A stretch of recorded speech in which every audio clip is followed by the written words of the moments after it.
Grandinata nel pomeriggio nel cuore del Prosecco Superiore, colpiti i vigneti della DOCG, produzione persa al 100%, grandine anche a Castelfranco. Zaia avvia le procedure per richiedere lo stato di crisi.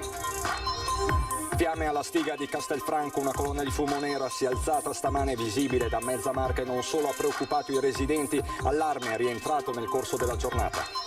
In anticipo rispetto all'arresto d'Italia, dal pomeriggio in Veneto aperte le vaccinazioni per gli over 40, intanto nei prossimi giorni il CTS valuterà la proposta delle regioni in zona bianca sotto i 50 casi ogni 100.000 abitanti. Si è impossessato per 5 anni dei contributi che dovevano servire per un programma di riabilitazione dei detenuti. Ex dirigente della cooperativa sociale Alternativa Ambiente denunciato dalla finanza.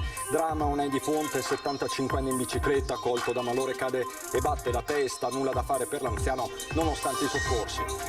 Quasi 100 nati in meno solo nel Trevigiano nel corso del 2020, oltre 2000 se si guarda gli ultimi 10 anni, progetto di ANCI per un territorio a misura di famiglia. Basket, esordio amaro ai playoff per la De Longhi, Treviso contro la Virtus Bologna in gara 1 dei quarti, stasera la seconda sfida. Coach Minetti, possiamo batterli? Bentrovati, buonasera telespettatrici, telespettatori di Antenna 3. Partiamo quindi dalla violenta grandinata che si è abbattuta nel pomeriggio sui colli del Prosecco. Un manto dello spessore di 20 centimetri ha coperto in particolare la zona tra Farra di Soligo e Vidor, dove le perdite sono già state stimate al 100%. La cronaca. Ragazzi, non so se si nota per terra, comunque ci sono circa 15 centimetri, cioè io tocco sotto con il fondo della macchina. Il commento del conduttore racconta perfettamente quello che è successo oggi verso le 15:30 nel cuore della produzione del Prosecco Superiore. Una violenta grandinata si è abbattuta tra i comuni di Farra di Soligo e di Vidor, particolarmente colpite le zone di Colbertaldo e Col San Martino. Guardate i vigneti, sono puliti, poveretti. Porca di quella miseria. Guardate lo scalino qua di ghiaccio, la macchina tocca. La macchina mi sta toccando sotto. Danni ingentissimi per la produzione del Prosecco in un momento dove la vegetazione non è ancora strutturata e anche una semplice pioggia intensa può spaccare i nuovi tralci, compromettendo fioriture e sviluppo dei grappoli. Impressionante, impressionante, impressionante. È un muretto di ghiaccio, è un muretto di ghiaccio. Si sente l'odore come da neve. Temperatura precipitata sotto i 10 gradi, i viticoltori subito in azione per cercare di salvare il salvabile, anche se nell'area che tutti conoscono come la Scandolera difficilmente si riuscirà a salvare la produzione di zona, di nomi famosi come Sorelle Bronca, Miotto, Spagnol. Tutti indati qua ai punti, tutti indati. Un altro anno, Palmerive, da Copertaldo, con San Martino, un altro anno come il 19. Ondata di maltempo che ha interessato e sta interessando tutta la provincia, un vero e proprio nubifragio a Treviso, ma la protagonista è stata la grandine che, come vedete dall'immagine, ha imbiancato come fosse neve strade e marciapiedi anche a Castelfranco, Vallà di Riese e Trevignano. Disagi soprattutto per la circolazione sulle strade ricoperte dai chicchi anche di grosse dimensioni. Il presidente della Regione del Veneto, Luca Zaia, ha avviato le procedure in vista dell'emanazione di un decreto per la dichiarazione dello stato di crisi per i danni causati soprattutto nell'area del Prosecco. Zaia ha chiesto alla direzione regionale della protezione civile che tecnici e volontari vengano immediatamente inviati nelle zone colpite per valutare la situazione. Una situazione, lo ripetiamo, in evoluzione. Giornata che tra l'altro non era iniziata nei migliori dei modi, anzi con una prima emergenza, fiamme alla Stiga di Castelfranco, una colonna di fumo nera si è alzata di prima mattina, visibile da buona parte della Marca e non solo. L'allarme è rientrato soltanto nel corso della giornata.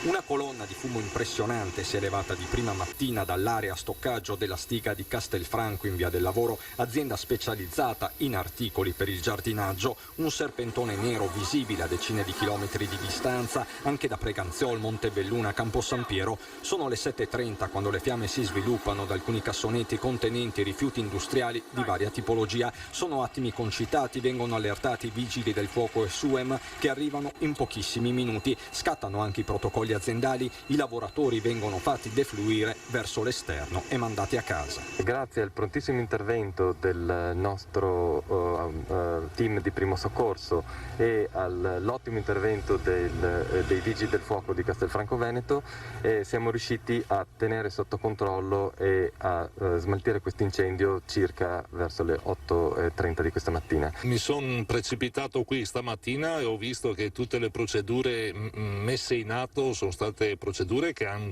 consentito di contenere prima ed estinguere poi l'incendio in tempi brevissimi. L'incendio quindi viene domato in tempi brevi, i danni sono limitati ma soprattutto non ci sono persone ferite o coinvolte, resta l'allarme per la qualità dell'aria, c'è preoccupazione tra i residenti, accorrono anche i carabinieri e i tecnici dell'ARPAV che si confrontano con lo stesso primo cittadino.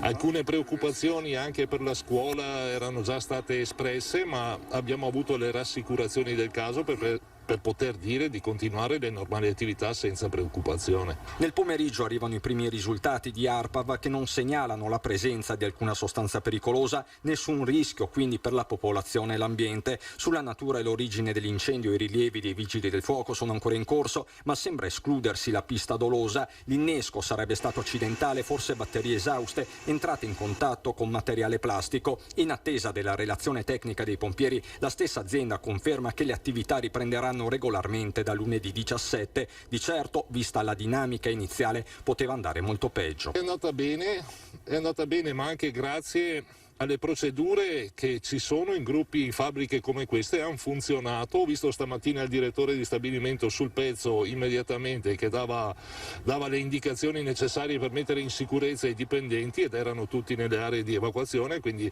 insomma nella sfortuna per certi aspetti possiamo dire di aver testato un qualcosa che funziona.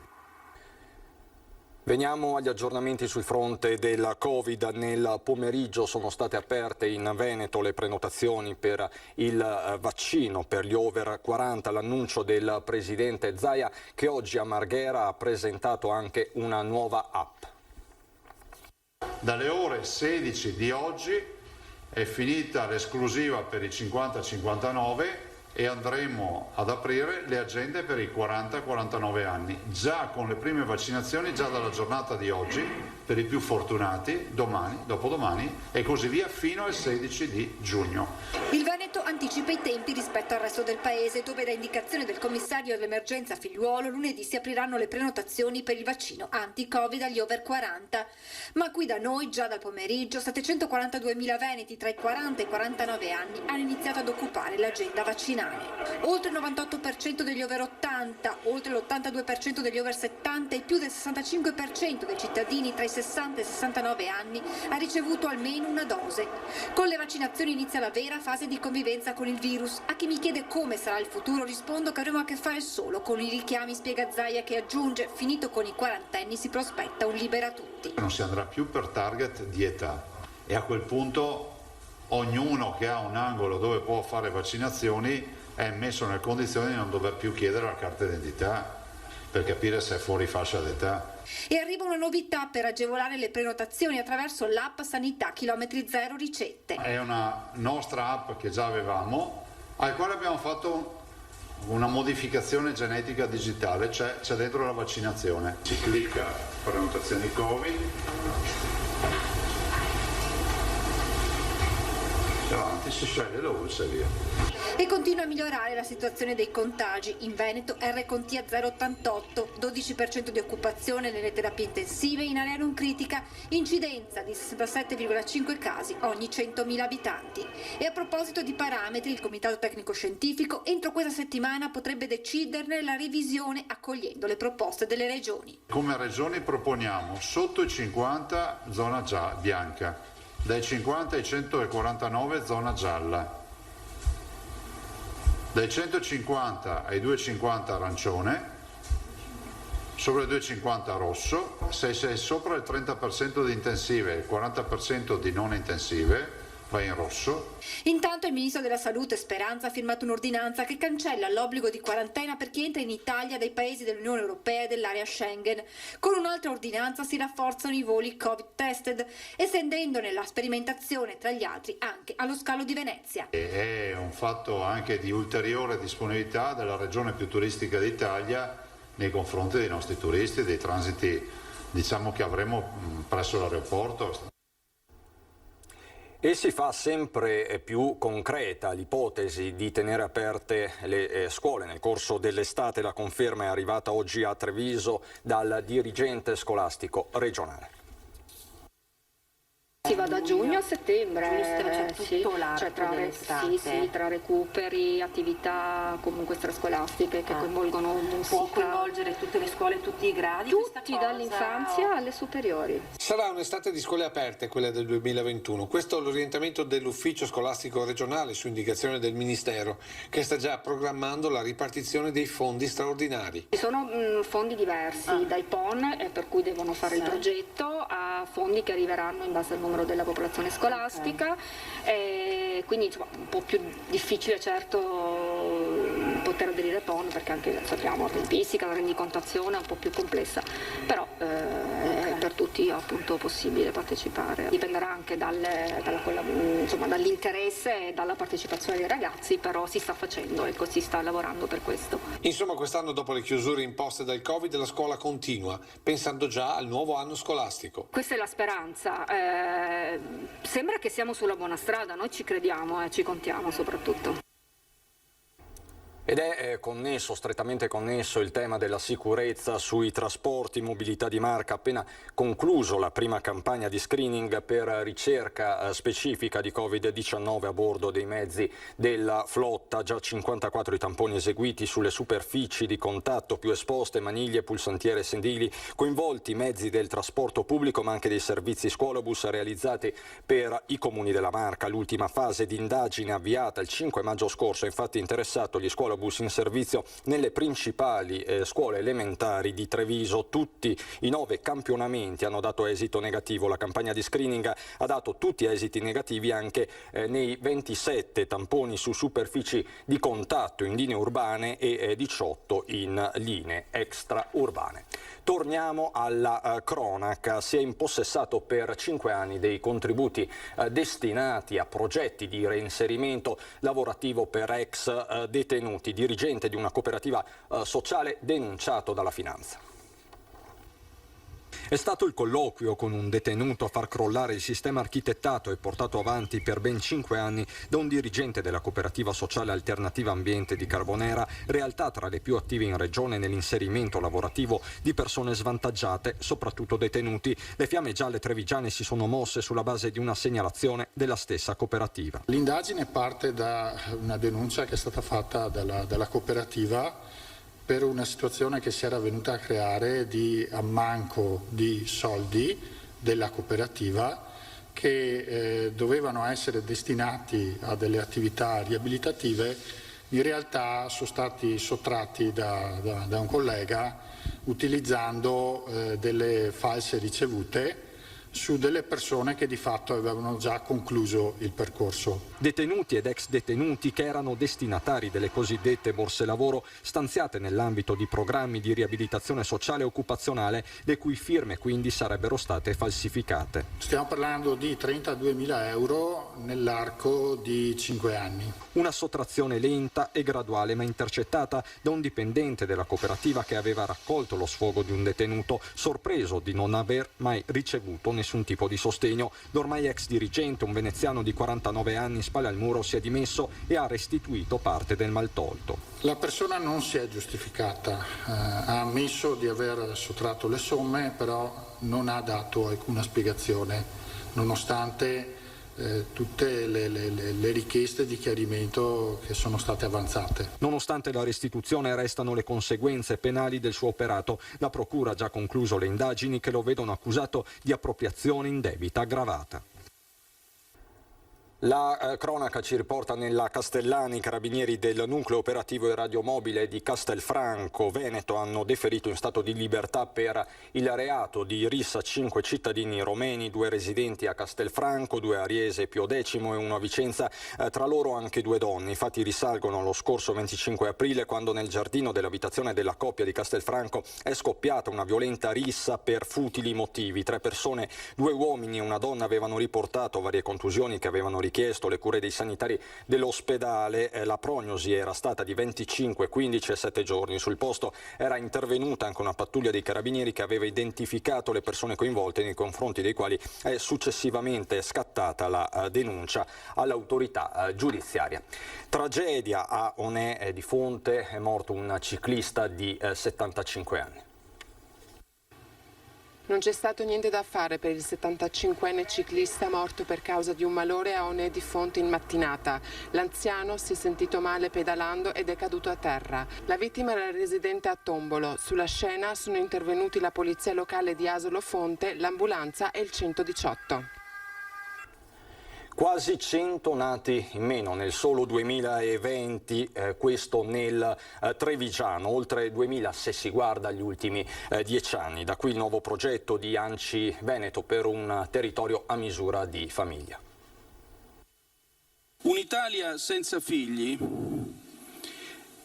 è un'Italia che non ha posto per il futuro. Le parole nette pronunciate dal Premier Draghi nel giorno degli Stati Generali della Natalità a Roma trovano subito una loro declinazione in Veneto, con un'iniziativa messa in piedi dall'ANCI regionale con il Centro della Famiglia e il Forum delle Associazioni Familiari, un percorso formativo rivolto agli amministratori locali per approntare nuove politiche demografiche family friendly. Noi dobbiamo costruire le basi per consentire ai nostri giovani di progettare il loro futuro. In 3 giorni di eventi si alterneranno docenti ed esperti da tutta Italia per analizzare una tendenza drammatica, tra questi il ministro Elena Bonetti, l'assessore regionale Emanuela Lanzarin e il presidente dell'Istat Blangiardo. Solo nel Trevigiano si è passati dai 6.237 nuovi nati nel 2019 ai 6.167 del 2020, erano 8.507 nel 2012. A preoccupare l'ulteriore trend di diminuzione a fine anno, quando ha cominciato a farsi sentire l'effetto pandemia.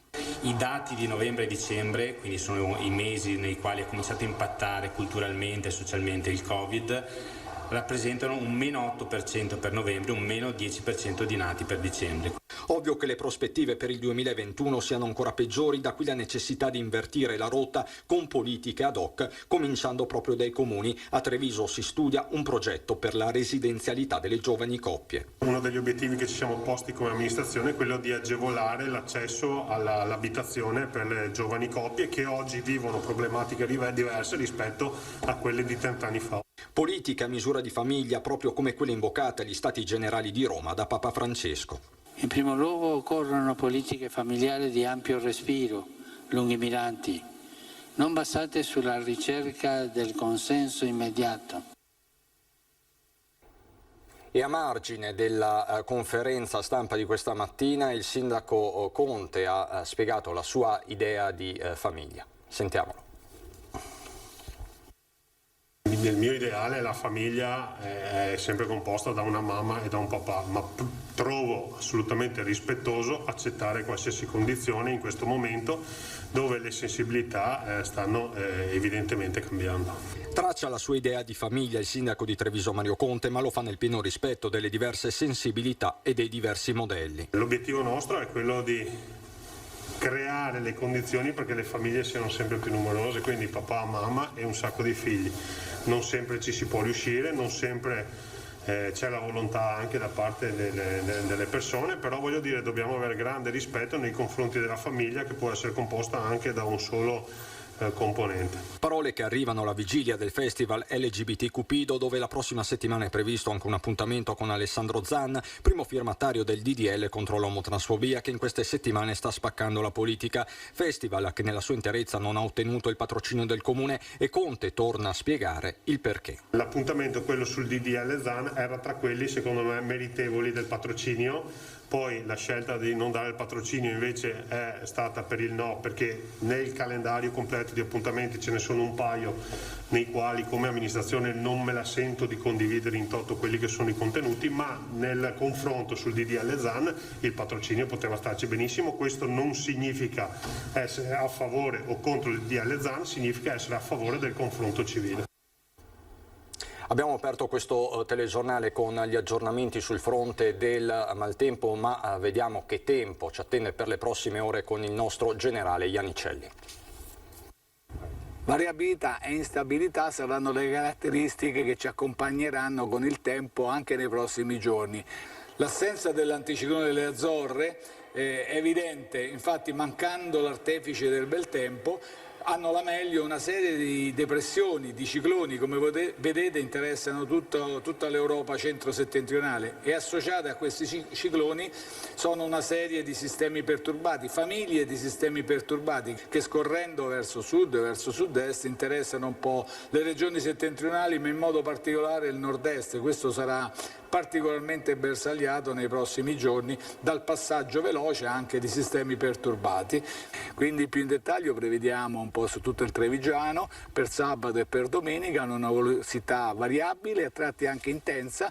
Anzi, durante la giornata, probabilmente nel pomeriggio, avremo ancora delle precipitazioni ed anche a carattere temporalesco, ma poi saranno veloci, ripeto, lasceranno spazi anche di miglioramento. È una situazione, come dicevamo, che andrà avanti, ripeto, anche con qualche mezza giornata di sole per tutta la prossima settimana. E continua l'anomalia delle temperature, infatti le minime si mantengono sulle medie dai 12 ai 14 gradi. Le massime raggiungono i 21-22 gradi, che sono al di sotto della media, ma ci sono punte come domenica che probabilmente con difficoltà si raggiungeranno i 20 gradi. I venti hanno qualche rinforzo durante i temporali, durante le piogge. L'alta Adriatica è previsto da poco mosso a localmente mosso. È tutto. Ancora cronaca subito dopo la pubblicità.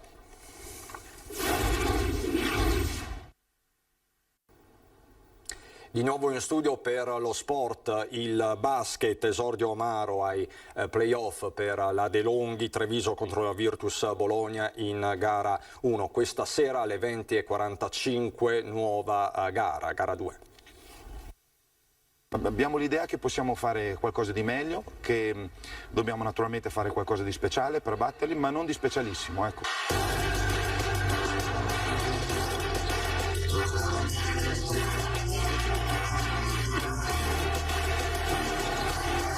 Max Meletti vede il bicchiere mezzo pieno perché quel 91-72 finale non racconta bene una gara nella quale Treviso avrebbe potuto uscire anche vittoriosa dal Pala Segafredo. Per 35 minuti è rimasta a contatto della Virtus prima di crollare sotto la prestazione fisica degli avversari. Di fronte ci sono fenomeni come Bellinelli e Teodosic, ma dopo un primo quarto da 27-17 per Bologna, Treviso non si fa intimorire e fa suo il secondo quarto restando in scia, grazie anche a Capitano Imbrò. Ma la De Longhi non sa sfruttare le tante palle perse della Virtus e questo è un peccato mortale.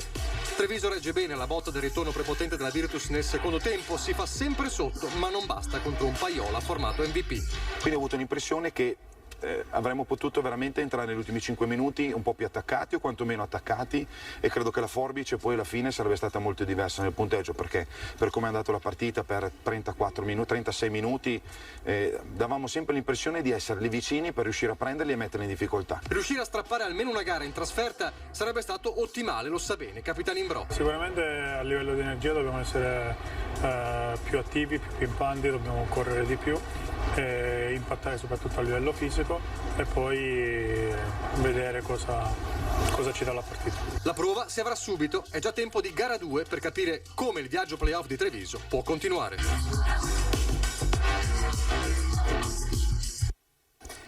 Andiamo adesso a Belluno.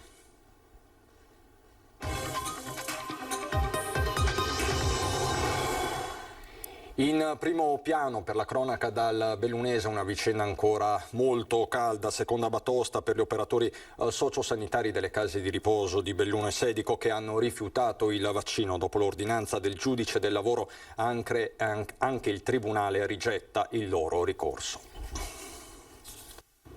Con l'ordinanza numero 328 il Tribunale di Belluno ha rigettato nuovamente l'istanza presentata da 8 operatori sociosanitari non vaccinati dipendenti della Sersa di Belluno e di Sedico Servizi che contestavano la decisione del giudice del lavoro dello scorso 19 marzo rispetto alla loro richiesta di dichiarare il diritto di scegliere se vaccinarsi o meno senza che ciò comportasse il loro collocamento in permessi o ferie forzate o la loro sospensione dal lavoro.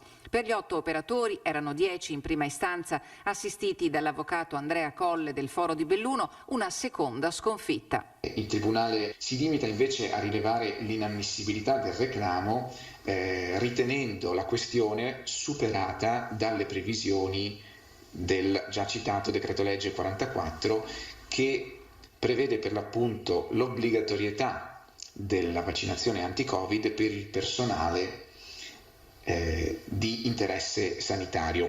Il collegio giudicante non è tornato sull'articolo 2087 del Codice Civile a cui aveva dato rilievo il giudice del lavoro, che prevede l'obbligo in capo all'imprenditore di tutelare l'integrità fisica dei prestatori di lavoro, né sull'articolo 32 della Costituzione, poiché ha ritenuto manifestamente infondata la questione di legittimità costituzionale invocata dai ricorrenti.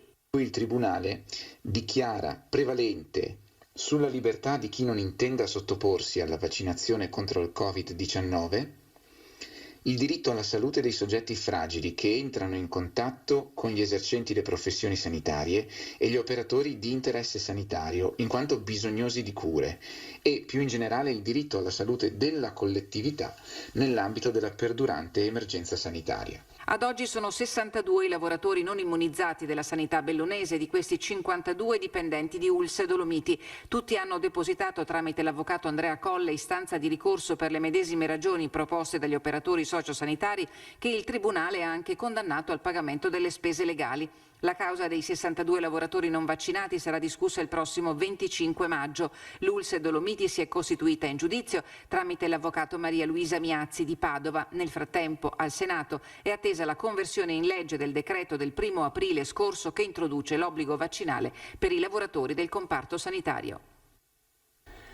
Spiragli e soluzioni di continuità per ACC è quanto emerge dal lungo incontro in videoconferenza convocato questo pomeriggio dall'assessore regionale al lavoro Elena Donazzana, assistita dall'unità di crisi regionale insieme a Maurizio Castro, commissario straordinario, i principali clienti e fornitori dell'azienda. Questi ultimi hanno condiviso il fatto che ACC resta strategica e valutato la necessità di approfondire l'attivazione di possibili iniziative coordinate con l'amministrazione straordinaria per il sostegno all'azienda di Mel. È stata disegnata anche un'agenda di incontri bilaterali già per la prossima settimana per dare corpo a un piano che traghetti l'azienda verso l'approdo del consolidamento industriale e finanziario.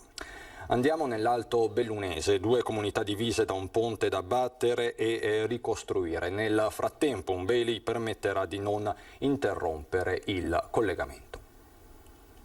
Le 370 anime di Cibiana da una parte, le 800 di Valle di Cadore dall'altra, in mezzo un manufatto che era a tempo di abbattere e ricostruire e che fortunatamente durante il tempo necessario, stimato in minimo 2 mesi, verrà provvisoriamente sostituito da un ponte in ferro. L'opera prevederà una demolizione di questo ponte e sicuramente il cantiere durerà qualche mese. Sono riusciti a trovare un ponte sostitutivo che ci permetterà comunque il passaggio durante questo periodo del cantiere. Tuttavia non posso nascondere un po' di delusione da parte dei cibianesi, perché sarà più di 20 anni che noi ci aspettiamo un altro ponte, un ponte più alto, che sia un collegamento più diretto con la via principale, con la strada di Alemagna. Andiamo a vedere il punto? L'accompagno. La provinciale 347 del passo Cereda e del passo Duran rimarrà quindi percorribile, perché diversamente per andare da un paese all'altro ci sarebbero volute 2 ore e mezza, ma per chi la percorre non sarebbe questa la soluzione ideale e definitiva. Mentre il ponte che vorreste, Cibiana da quella parte? Ecco, il ponte dovrebbe sorgere più o meno in quella zona lì. Qui dove siamo adesso c'è lo svincolo di accesso a Cibiana, dove Veneto Strade ha promesso che farà un'opera di allargamento per permetterci appunto l'ingresso in maggiore sicurezza. Per noi è fondamentale che ci sia appunto il ponte un pochettino più alto, perché ci permette di tagliare tutto quel tratto di strada pericoloso e di valorizzare soprattutto un'arteria importante, soprattutto anche in previsione delle Olimpiadi, visto che è l'unica alternativa per il passaggio per l'arrivo da Longarone a Cortina.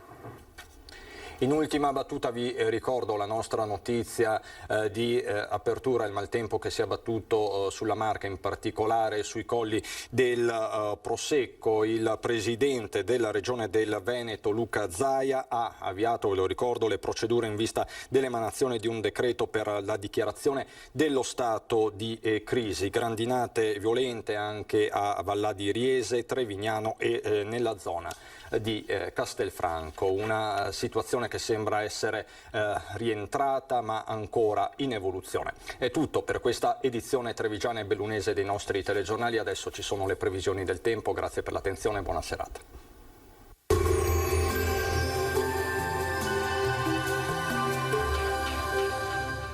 Cooperativa Agricola Volpago. Da noi trovi la carne fresca di prima qualità, genuina e salutare per il tuo benessere. Ci trovi a Volpago del Montello, Pieve del Grappa e Tre Baseleghe. Bentrovati al meteo. Weekend all'insegna della variabilità sul nostro territorio per il transito di correnti umide occidentali. Sarà un sabato 15 maggio con qualche pioggia. Vediamo dunque il dettaglio. Sul Veneto la grafica ci mostra che avremo una situazione generalmente buona in pianura, mentre sui rilievi al pomeriggio saranno possibili degli acquazzoni. Attenzione, perché i fenomeni potrebbero con il passare delle ore estendersi fin verso le aree pianeggianti. Venti deboli da direzioni variabili. Temperature con locali e contenute variazioni, minime tra 9 e 12 gradi, valori massimi oscillanti invece tra i 15 e i 21 gradi all'incirca. Ci spostiamo ora sul Friuli Venezia Giulia, dove avremo uno scenario simile con alternanza di precipitazioni e schiarite un po' per tutto l'arco della giornata. Temperature minime tra 12 e 13 gradi, massime sui 16-18 gradi. Infine ci spostiamo sul Trentino Alto Adige, anche qui qualche pioggia sparsa che localmente bagnerà il territorio regionale. Temperature minime intorno ai 9 gradi, massime infine sui 21 all'incirca. Dal meteo di Antena 3 per ora è tutto, grazie per l'attenzione e arrivederci.